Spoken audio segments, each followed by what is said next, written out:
Gitu.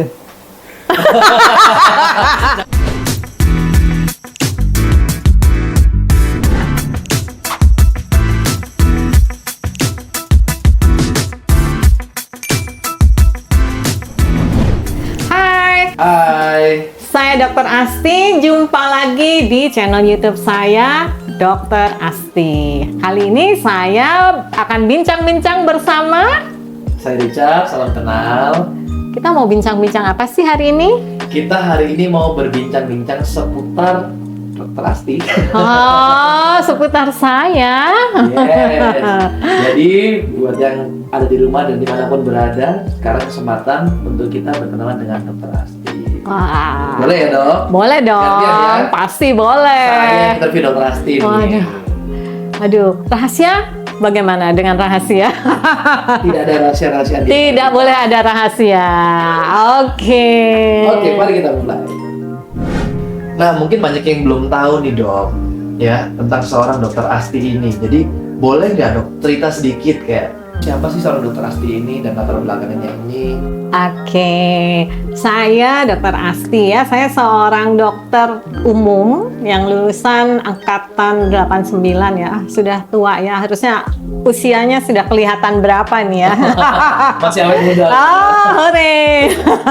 Nah, itu ya. Jadi saya lulusan UNER ya, Fakultas Kedokteran UNER, angkatan 89. Nah, dalam perjalanan saya pertama adalah mendalami kecantikan dulu. Oh, gitu. Ya, kecantikan, kemudian setelah kecantikan karena kan ada slimming dan lain sebagainya, saya mempelajari akupunktur.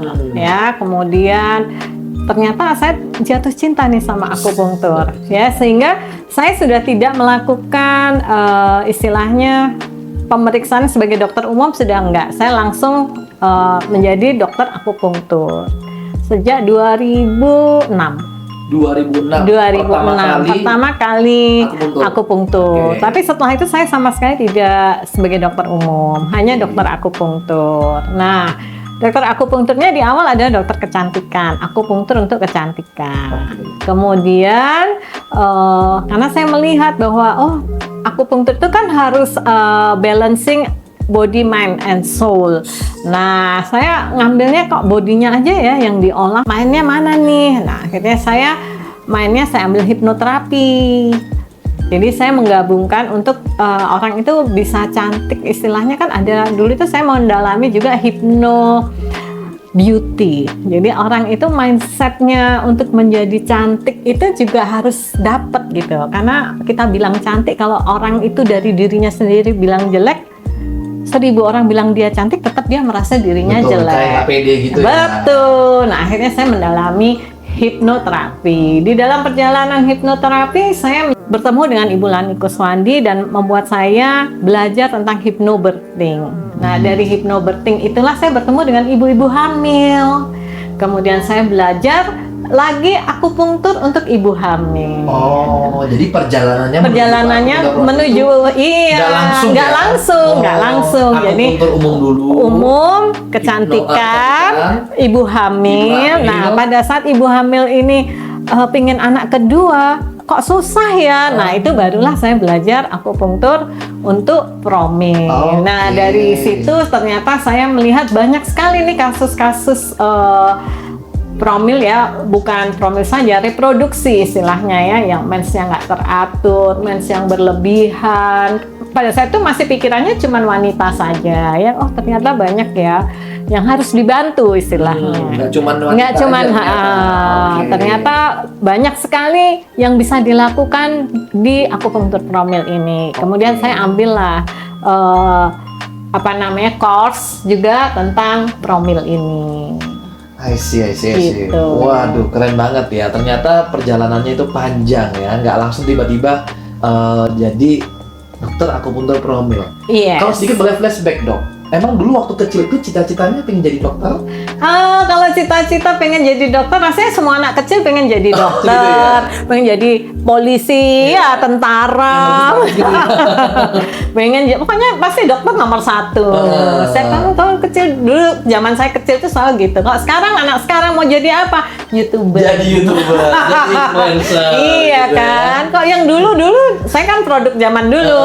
Jadi pasti cita-citanya kalau nggak dokter, ya tentara. Betul. Kalau zaman sekarang itu jadi apa aja yang penting banyak duitnya. Iya, gitu. Oke. Jadi dulu memang nggak kepikiran juga sampai ke sini ya. Betul. Jadi tiba-tiba ada sebuah kayak dorongan atau kayak panggilan gitu ya. Betul mengarah ke sekali, sana. mengarah ke menangani yang bumil dan promil ini ya. Kalau akupunturnya sendiri awalnya juga karena memang tertarik. Awalnya sebetulnya saya ini kan hanya dokter umum, sekedar sebetulnya karena saya hanya dokter umum, saya harus punya spesifikasi. Tapi untuk sekolah spesialis itu saya pernah sekolah tes untuk jadi spesialis, tapi mungkin saya belum beruntung di situ.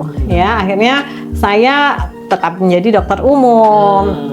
Kemudian saya selalu berpikir bahwa saya harus menjadi orang yang be different, menjadi yang lain, selalu seperti itu. Makanya ketika banyak orang kalau saya jadi dokter kecantikan, saya juga sama dokter-dokter umum yang lain saya berbeda. Di tahun itu, di tahun 2000-an itu ya, saya memulai sudah berbeda. Kalau sekarang sudah banyak. Betul. Nah, di zaman itu belum banyak. Nah, kemudian harus ditambah dengan akupunktur nih untuk slimmingnya. Nah, di situ. Jadi saya mulai tertariknya ya dari 2006 itu.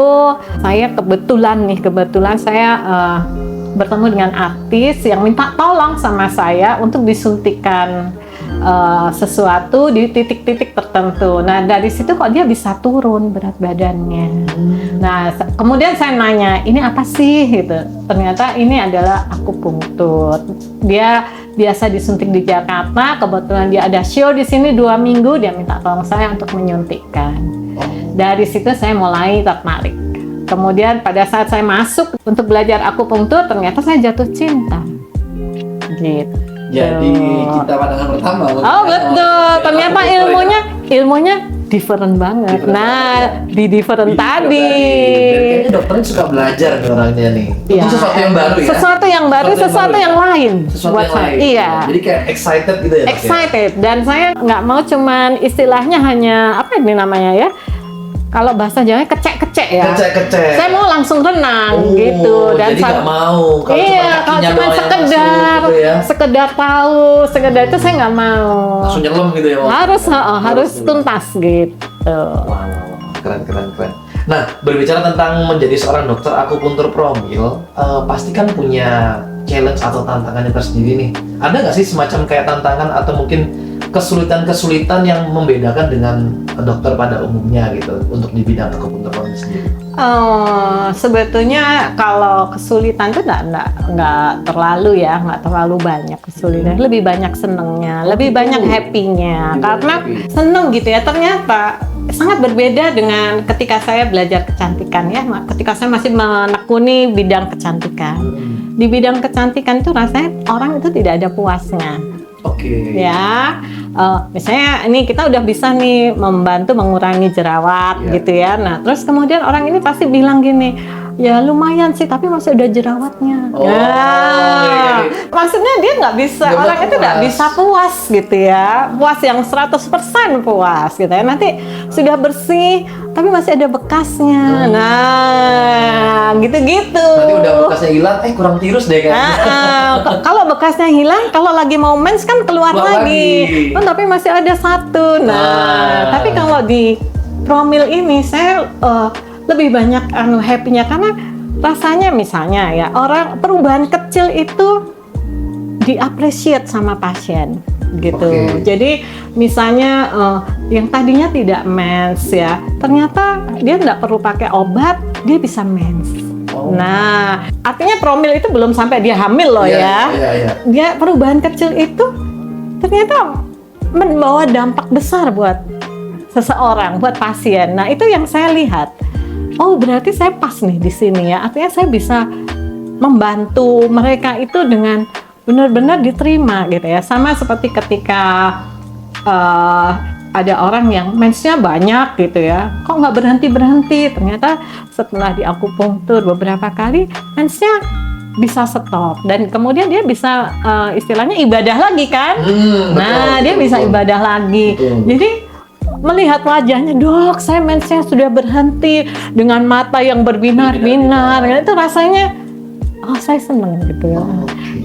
Saya seneng di ini. Jadi kalau istilahnya kesulitan, kok nggak ada ya, saya lebih senang bisa, Enjoy, ya, saya lebih senang bisa membantu karena perubahan yang sedikit itu ternyata buat orang lain itu luar biasa gitu ya, luar biasa. Jadi mereka tidak perlu, menurut saya mereka padahal belum hamil nih ya, tapi dengan membuat menstruasinya menjadi teratur atau suaminya spermanya menjadi lebih banyak, kemudian naik kelas, yang tadinya oligo menjadi normal, yang tadi itu menjadi bagus, yang tadinya OAT menjadi cuman T-nya aja gitu. Itu mereka seperti saya memberikan hope kepada mereka. Iya, memberikan harapan pada mereka bahwa mereka itu bisa. Kalau saya sih itu sih ya, saya senangnya di Promil itu ini. Jadi memang karena kehamilan itu kan atas izinnya. Betul. Nah, tapi dengan perubahan dia menjadi lebih sehat secara reproduksi itu memberikan hope yang besar buat pasien-pasien. Jadi saya merasa melihat mereka dengan mata berbinar-binar, melihat mereka memeluk saya, terima kasih, saya seneng gitu. Seneng ya. Ibarat kalau kita ngomong kayak seniman itu diapresiasi. Iya, betul. Karena memang efek akupunktur ini cukup bagus gitu untuk pasien-pasien ya. Jadi nggak ya, karena sekali lagi kehamilan itu kan izinnya. Tapi perubahan istilahnya itu selangkah lebih dekat. Iya, selangkah lebih dekat. Kemudian respon tubuh terhadap obat menjadi lebih baik. Kan kalau dengan IVF itu kan diberi obat, kadang-kadang kok nggak naik hormonnya, kok nggak ini, kok nggak itu, padahal sudah dosisnya dinaikkan gitu ya. Tapi dengan akupunktur bahkan bisa alami tanpa perlu diberi obat-obat hormon. Artinya IVF yang alami tanpa obat-obat hormon, seperti itu. Jadi alih-alih mendapatkan sebuah tantangan atau challenge ya, kesulitan, malah yang didapatkan kesenangan. Kesenangan. Enjoy gitu ya. Enjoy banget saya. Seneng banget. Ketika melihat pasien itu merasa puas, kita juga ikutan puas. Iya, dan itu juga saya dapatkan di kecantikan dulu. Oh. Iya. Berbeda ya. Sangat berbeda. Berbeda. Betul. Makanya saya sekarang ketika saya misalnya libur terlalu panjang, itu sebetulnya bukan karena waduh warungnya tutup nih gitu ya, bukan, karena saya pingin membuat pasien-pasien ini benar-benar bisa, misalnya dok saya besok nih mau ya sudah datang pagi gitu ya, misalnya mau FET gitu ya, kalau saya libur pun saya pasti buka kan untuk dia saja gitu. Betul. Karena niatnya membantu, benar-benar niatnya membantu. Ada sisi sosial ya, ketulusan. Iya, mungkin karena mereka faktor usianya seperti anak-anak saya ya. Nah, kalau anak-anak saya kan saya tahu rasanya ketika dia menangis, ketika dia apa, itu jadi ikut gitu. Ikut kayak ada emosi, empatinya. Iya, betul. Jadi itu sih kalau saya justru saya mendapatkan banyak sekali berkat ya. Artinya itu melihat wajah yang bahagia, melihat itu seneng banget. Ada orang yang benar-benar yang kok kayak kalau marah itu nggak selesai-selesai gitu ya. Kalau dalam bahasa Surabaya itu gitu. Kamari gitu. Asma mengi-mengi datang, ditusuk pulang sudah selesai bisa. Coba kita tes ya. Ini. Jadi kalau aku baca nih, yang di sini itu tak lambung limpanya agak bermasalah. Waduh.